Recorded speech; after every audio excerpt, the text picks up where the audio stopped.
नमस्कार दोस्तों, मेरा नाम है रंजीत कुमार और हम लेकर आए हैं इंडियन डिफेंस की 5 सबसे बड़ी और लेटेस्ट अपडेट। तो अभी तक वीडियो को लाइक नहीं किया तो लाइक कर दे, चैनल को सब्सक्राइब नहीं किया तो जरूर कर दे और वीडियो को एंड तक जरूर देखें। तो बिना टाइम वेस्ट किए चलिए शुरू करते हैं आज की पहली अपडेट के साथ।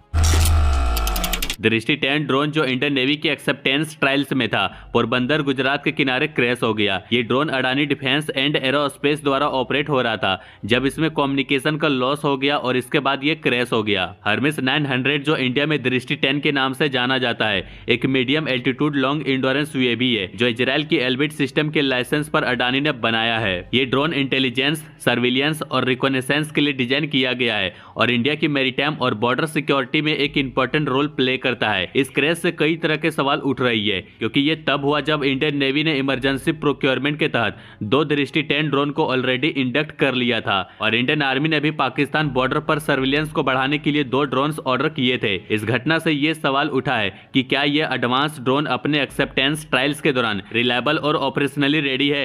ये क्रैश सिर्फ टेक्निकल चैलेंजेस को नहीं दिखाता बल्कि टेस्टिंग फेज के दौरान वेंडर के ऑपरेशनल प्रोसीजर पर भी क्वेश्चन उठाता है। इस घटना के बाद एक डीप इन्वेस्टिगेशन हो सकता है जिसमें कम्युनिकेशन लॉस और क्रैश के कारण जांचे जाएंगे। इसमें टेक्नोलॉजिकल एस्पेक्ट के साथ साथ ह्यूमन ओवरसाइट को भी देखा जाएगा। इस इन्वेस्टिगेशन के रिजल्ट आगे चलकर फ्यूचर प्रोक्योरमेंट डिसीजन को इन्फ्लुएंस कर सकता है जिसमें ऑपरेशनल प्रोटोकॉल में बदलाव या फिर इंडियन फर्म्स और इंटरनेशनल डिफेंस कंपनी जैसे एल्बिट सिस्टम के बीच पार्टनरशिप में कोई एडजस्टमेंट आ सकती है। जैसे जैसे इंडियन नेवी और आर्मी अपने ड्रोन्स प्रोग्राम को आगे बढ़ा रही है, ये क्रैश उन्हें ये सोचने पर मजबूर कर सकता है कि ट्रायल्स के दौरान इस तरह के इक्विपमेंट के रिस्क को कैसे कम किया जाए। इसका फोकस कम्युनिकेशन रिलायबिलिटी को एनहांस करने, फेल सेफ को इंप्रूव करने और इंश्योर करने पर होगा कि ये ड्रोन्स इंडिया की मैरीटाइम और बॉर्डर सिक्योरिटी में असली फोर्स मल्टीप्लायर बन सके। Indian army chief general Upendra Dwivedi ने एक रिसेंट स्टेटमेंट में जोरावर लाइट टैंक के नेक्स्ट स्टेप के बारे में बताया है जो हाई एल्टीट्यूड ट्रायल्स के बाद अगले स्टेप पर फोकस कर रही है। ये ट्रायल्स इंडिया के नॉर्थर्न बॉर्डर के टफ टेरेन में किया गया था जहां टैंक का परफॉर्मेंस एक्सट्रीम कंडीशन में चेक किया गया। जनरल द्विवेदी ने कहा कि ट्रायल्स काफी सक्सेसफुल रही है लेकिन आर्मी ने टैंक के कुछ एरिया में इंप्रूवमेंट्स और मॉडिफिकेशन की रिकमेंडेशन दी है। ये सजेशन ट्रायल्स के दौरान मिले एक्सपीरियंस और डेटा पर बेस्ड है जिसका एम है टैंक की हाई एल्टीट्यूड कॉम्बैट कैपेबिलिटीज को और इनहेंस करना, खासकर लद्दाख जैसे चैलेंजिंग रीजन के लिए। उन्होंने बताया कि टैंक की मोबिलिटी, फायर पावर और सर्वाइबिलिटी को और बेटर बनाने पर फोकस है।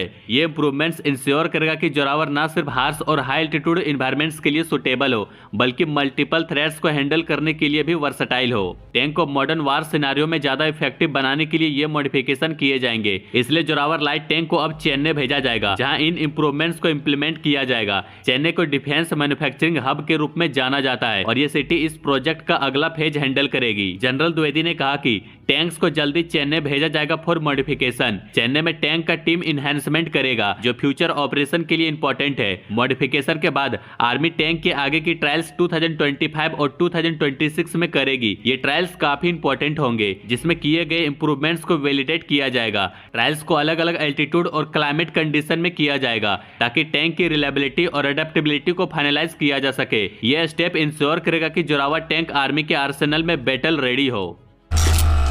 जीटीआरई जो डीआरडीओ के अंडर एक रिसर्च ऑर्गेनाइजेशन है, इसने अपने ड्राई कावेरी इंजन में काफी एडवांसमेंट की है। यह इंजन जो कावेरी इंजन का अपग्रेडेड वर्जन है जैसे इंडियन एयरफोर्स के यूसीएवी के लिए बनाया गया है। ड्राई कावेरी इंजन का सबसे बड़ा इंप्रूवमेंट यह है कि इसने कावेरी इंजन के पुराने सभी मेजर इशू को फिक्स कर दिया है। अब यह ज्यादा रिलायबल और इफिशिएंट प्रोपल्सन सिस्टम बन गया है। रिगरियस टेस्टिंग के बाद जीटीआरई ने कंफर्म किया है कि इंजन हाई परफॉर्मेंस स्टैंडर्ड को मीट कर रहा है जो सरपंट 10 एयर इनटेक सिस्टम के लिए डिजाइन किया गया है। यह system 13 ton remotely piloted strike aircraft के लिए एसेंशियल है और यह फैन डिस्टोरेशन के बावजूद इंजन का परफॉर्मेंस बेस्ट बनाए रखेगा। ड्राई कावेरी इंजन को स्पेशली 13 टन RSPA भी के लिए तैयार किया जा रहा है जो next generation unmanned combat aerial vehicle एक स्ट्रेटेजिक बॉम्बर की तरह काम करेगा जो हाई एल्टीट्यूड प्रिसीजन स्ट्राइक करने की कैपेबिलिटी रखेगा। यह ह्यूमन पायलट के बिना high risk mission safely complete कर सकेगा। यह डेवलपमेंट सिर्फ इंडिजिनस इंजन बनाने का नहीं बल्कि इंडियन एयरफोर्स को एक एडवांस और रिलायबल प्रोपल्सन सिस्टम देने का एक बड़ा कदम है। जब यह ड्राई कावेरी इंजन 13 टन RSPA के साथ इंटीग्रेट होगा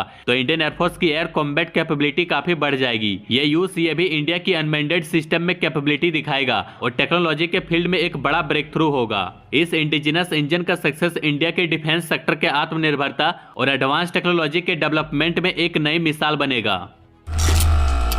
इंडियन नेवी ने अभी फ्रांस से 26 राफेल एम फाइटर जेट खरीदने का फैसला किया है, जो लगभग $7 बिलियन के डील का हिस्सा है। ये सिर्फ इंडियन नेवी के एयर फ्लीट को स्ट्रॉन्ग बनाने का काम नहीं करेगा, बल्कि भारत के इंडिजिनस टेडबीएफ के डेवलपमेंट के लिए एक स्ट्रॉन्ग फाउंडेशन भी बनेगा। राफेल एम एक एडवांस करियर बेस्ड फाइटर है, जो इंडियन नेवी को नेवल कॉम्बैट के लिए जरूरी ऑपरेशनल एक्सपीरियंस देगा। इस फाइटर के जरिए पायलट और इंजीनियर्स को सीखने का मौका मिलेगा कि एक मल्टी रोल नेवल फाइटर के लिए कैसे ड्यूरेबिलिटी, परफॉर्मेंस और टेक्नोलॉजी जरूरी होती है। ये एक्सपीरियंस टेडबीएफ के लिए रिक्वायर्ड स्पेसिफिकेशन सेट करने में काफी हेल्पफुल होगा। इंडियन इंजीनियर्स के लिए टेक्नोलॉजी सीखने का एक मॉडल बन सकता है। ये लोग इन टेक्नोलॉजी को समझ के उससे बेटर और इंडिजिनस वर्जन डेवलप करने की कोशिश कर सकते हैं। करियर ऑपरेशन के लिए राफेल एम का डिजाइन ऑप्टिमाइज है, जो एयरक्राफ्ट करियर जैसे आईएनएस विक्रांत और आईएनएस विक्रमादित्य पर टेडबीएफ के लिए जरूरी इंटीग्रेशन पॉइंट समझने में हेल्प करेगा। इसके अलावा पायलट्स और मेंटेनेंस क्रू के लिए जो ट्रेनिंग होगी वो इंडिजिनस टेडबीएफ सिस्टम को समझने के लिए भी काम आएगी। हालांकि डायरेक्ट रिवर्स इंजीनियरिंग अलाउड नहीं होता, लेकिन राफेल एम को ऑपरेट करके इंडियन नेवी के इंजीनियर्स कॉम्प्लेक्स सिस्टम को बेटर समझ सकते हैं और उसका यूज अपने एयरक्राफ्ट डिजाइन में कर सकते हैं। राफेल एम को चलाने और मेंटेन करने से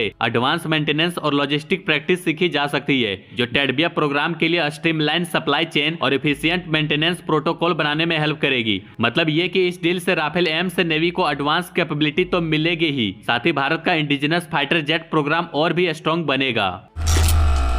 एचएएल इंडियन आर्मी और एयरफोर्स के लिए लाइट यूटिलिटी हेलीकॉप्टर्स का कॉन्ट्रैक्ट फाइनलाइज करने की तरफ बड़ा कदम उठा रहा है। ये कॉन्ट्रैक्ट 2025 के सेकंड क्वार्टर तक साइन होने की उम्मीद है, जो पुराने चीता और चेतक हेलीकॉप्टर्स को रिप्लेस करेगी। एलयूएच को एचएएल के rotary wing research and design centre ने डिजाइन और डेवलप किया है। इंडियन आर्मी एविएशन कॉर्प्स और एयरफोर्स की ऑपरेशनल नीड को ध्यान में रखते हुए इस हेलीकॉप्टर को फरवरी 2021 में centre for military air worthiness and certification से इनिशियल ऑपरेशनल क्लियरेंस मिल चुकी है, जो सर्टिफिकेशन के फाइनल स्टेज तक पहुंचने का रास्ता खोलता है। एलयूएच का एक इंपॉर्टेंट पार्ट उसका फ्लाइट कंट्रोल सिस्टम सॉफ्टवेयर है, जो अभी रिग्रियस टेस्टिंग प्रोसेस से गुजर रहा है। यह सॉफ्टवेयर दो मेन पार्ट्स में डिवाइडेड है, एक बेसिक स्टेबलाइजेशन के लिए और दूसरा एडवांस फ्लाइट कंट्रोल के लिए। अब यह सिस्टम सक्सेसफुली एलयूएच के एयर फ्रेम में इंस्टॉल हो चुका है और सर्टिफिकेशन टेस्टिंग चल रहा है। एचएएल इसे इंडियन मिलिट्री के स्ट्रिक्ट स्टैंडर्ड पर खरा उतरने के लिए फाइनल ट्यूनिंग कर रही है। एचएएल शुरुआत में 12 एलयूएच डिलीवर करेगी, जिसमें 6 आर्मी के लिए और 6 एयरफोर्स के लिए होगी। लेकिन यह सिर्फ शुरुआत है, क्योंकि आर्मी एविएशन कॉर्प्स के लिए टोटल 222 एलयूएच डिलीवर करने का प्लान है।